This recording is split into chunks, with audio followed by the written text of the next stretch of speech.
হাওড়া শহরের একটি বসত বাড়ির নিচে সুড়ঙ্গ। চিরিতে সুড়ঙ্গ নামতেই চক্ষু চড়ক গাছ, রয়েছে বিলাসবহুল পালঙ্ক, সাজে একেবারে রাজকক্ষ। নির্বাচনের ফল প্রকাশের কয়েকদিন পরেই বোমার শব্দে কেঁপে উঠেছিল শিবপুরের চওড়া বস্তি।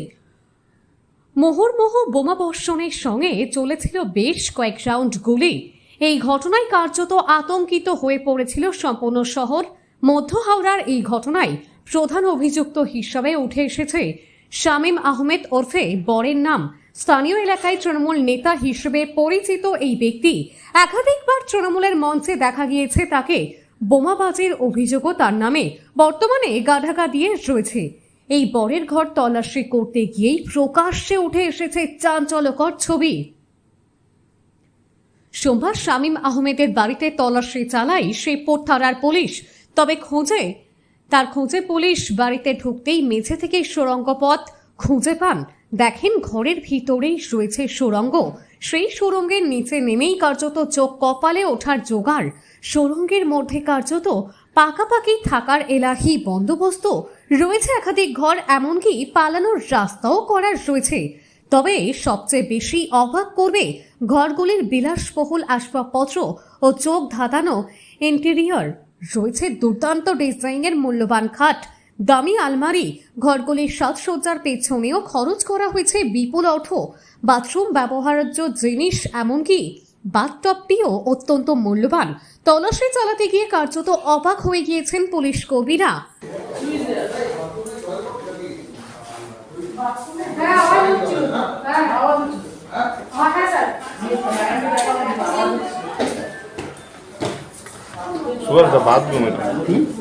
ভালো করে দেখো সমান পাবে, ঠিক আছে?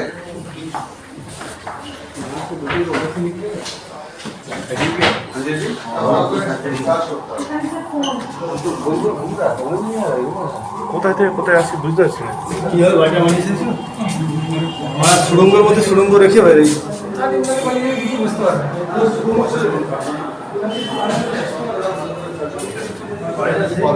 ও সেই দরজাটা এই দরজায় বলো।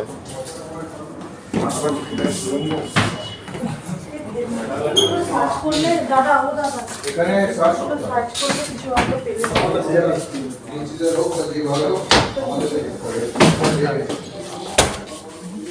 অনেক কিছু ঠিক বলতে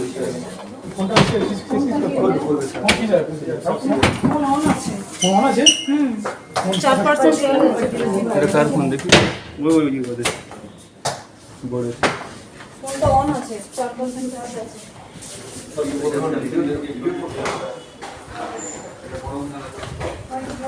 স্যার একটা ফোন পেয়েছে ওখানে,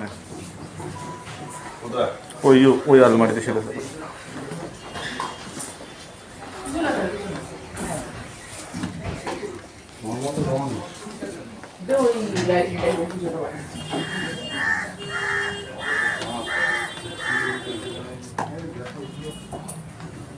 কারা থাকে এখানে?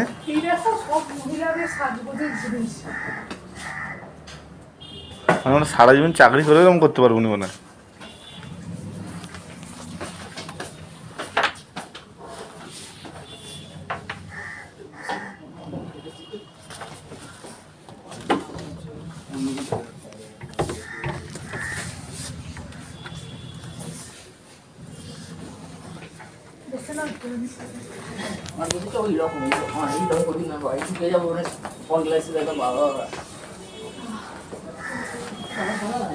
হাওড়া থেকে রাকেশ মাইতির রিপোর্ট, লোকাল 18 বাংলা।